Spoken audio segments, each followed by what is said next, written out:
So let's move right on. So where we actually started, of course, was this little prototype that Evan did. And this is sort of the spec, very, very basic then, but don't forget it was actually back in 2006, and technology that we've got now just wasn't available.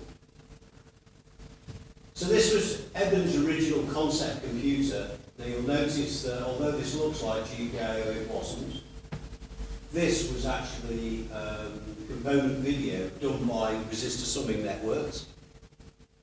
And obviously it's got a very simple processor on it. But the concept, all the conceptual things about Raspberry Pi were embodied in that one design.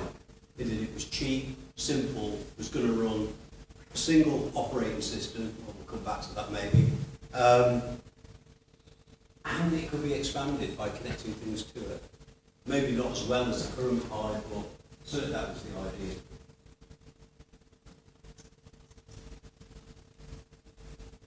So I always put this slide up, of course, because we owe a great debt of gratitude to Mr. Moore, who's forced the semiconductor industry into trying to keep up with this rule every year at greater and greater expense. But in essence, without that, we wouldn't have the chip that we use. Just to give you some sort of metrics on it. So I ripped this out from a 1965. This really isn't an integrated circuit. It looks like one. It really is that big. What it actually is a piece of Veriboard inside with all the bits stuck in, and then they've epoxied a lid on the top and put legs on it to make it look. But that's, if you think about it, that's where all the developments that have ever been done in electronics, they all come incrementally.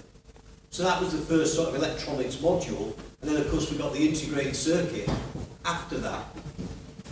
Well, of course we have a bit of an integrated circuit here with 100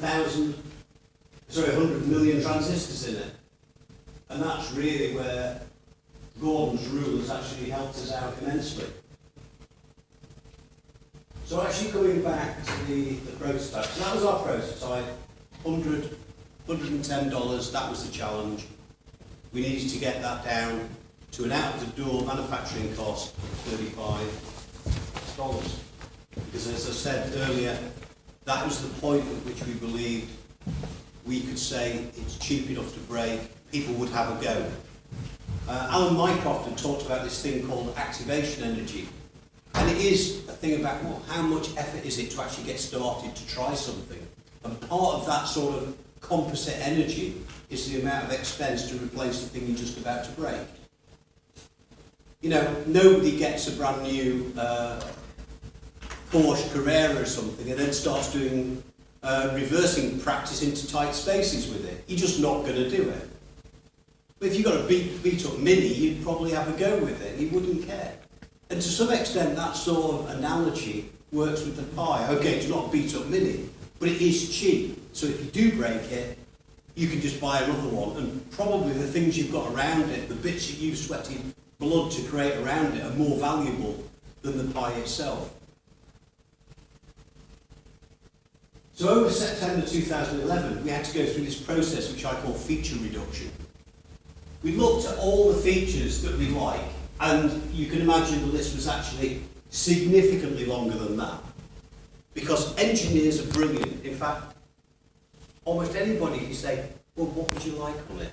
The list just grows and grows and grows and grows. It is, most projects I've been involved with have what I call this Topsy ability. They grow like Topsy in terms of features. You start off with a tight feature set and then they grow. Raspberry Pi had to be the exact opposite. We had a massive feature set and it had to be executed. I was the Lord Beeching of the Raspberry Pi community in that I was axing anything I could possibly get away with. So what we did is we took all the features and essentially considered the use, value and implementation costs for each one. Now what I mean by that is we consider the use, is it going to be used in our target market? Our target market was kids hacking Raspberry Pis after school, perhaps at school clubs. When we designed it, actually in the curricula, in the school, in the classroom, wasn't on the immediate agenda. And neither was the people who would then make these amazing products out of a core of Raspberry Pi. Because we didn't think that people would necessarily do that. It just wasn't in the psyche of what we were trying to do at that early stage. And that leads on to some of the features that people have complained about. And I'll chat about those maybe a bit. The value, again, the value of that feature to what we're trying to do, and the implementation cost. Now the implementation cost is very interesting. We tried to make a Raspberry Pi with a previous version of a Broadcom processor, and we failed miserably. It wasn't that we couldn't do it, it's just that when you started to look at all the extra bits you need to implement the feature, even down to a buffer or a little circuit outside the integrated circuit to buffer up the signals before you put them out onto, all those things cost money. And they also cost money to actually place them on the board. And so the price of the total package, when you added all those in, was too high, and we just couldn't do it. It was really only when the 2835 came out that we could actually do it. And you can see that there was sort of a group of features that were actually dead easy to implement because they were native to the chip. Now, one of the things that we've probably had the biggest complaint about is the fact there's no native VGA.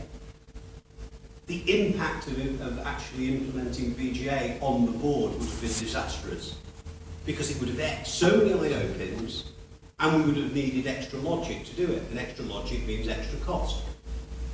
So we had to be fairly draconian about what we did.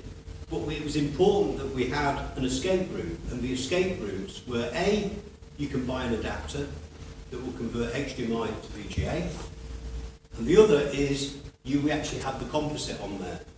So you could actually, if push came to shove, go out on the composite. Normal video. So we worked hard for several, I think it was probably several months actually, hacking the features down, talking about power supplies, whether we were going to use switch mode, whether we were going to use linear, costing all the different designs, looking at the trade-offs between them, trying to figure out what each part would have to be in order to make it work. And so there was many hours of phone calls with Evan arguing about exactly what the feature set was. I was really frustrated at one point because I just wasn't getting anywhere with it. I went down to a meeting in Cambridge and I said, look guys, let's just get rid of the Ethernet. But we just, because it's a massive cost of implementation, because it's a chip plus all its connector and a few passives and a crystal and all that sort of stuff. Yeah, I had to hide under the table because they were quite astute. They knew that it was absolutely crucial that you could connect Pi easily to the internet. And we had to find the cheapest way of doing that, but we absolutely had to do it. I think, engineers, we sort of get a little bit locked up in the cost savings. So I was going over. So it was a bit like me coming along as Dr. Beach and saying, right, the main line between Manchester and London, we're going to axe that. We don't need that. Who needs to go between Manchester and London? And the answer of lots of people. So the beauty was we had a cohort of people, all had different opinions, all had different inputs, but from that we could aggregate what I think was pretty close to a perfect result. So just talking a little bit about the design challenges of Pi, the predecessor was even more of a challenge. It was a 0.4mm pitch VGA.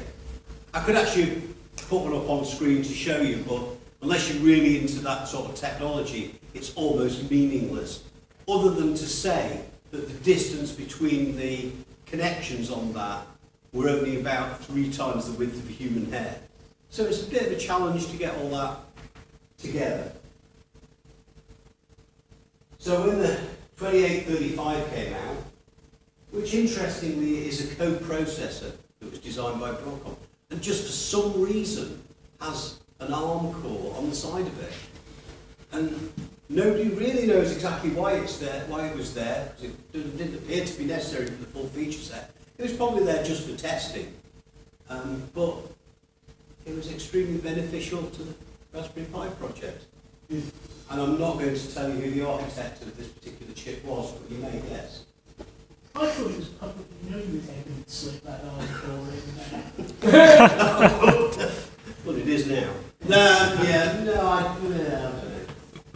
But I think he did a brilliant job of doing that. He could have done a bit of a better job with the 8 power distributions. You've got all these power supplies on there. I mean, it drives engineers potty now. I'm just doing a chip from another unknown, unspecified manufacturer. It's got 22 separate power supplies on this chip. I mean, I now have another chip on the side of it called PMU to actually control them all. And it has different voltages or just different connectors? Sorry? Different. Oh, they're all different voltages. Oh, right. And the reason is because a lot of these chips are designed for power saving. And so you can turn off various parts of the chip. But actual power supply switches and stuff like that is very expensive in terms of semiconductor real estate if you're doing it in really fine nanometer technology. So what they do is they now export it all out to another chip that they call a power management unit, which you almost need a degree to figure out how to program itself. But, you know, it's there.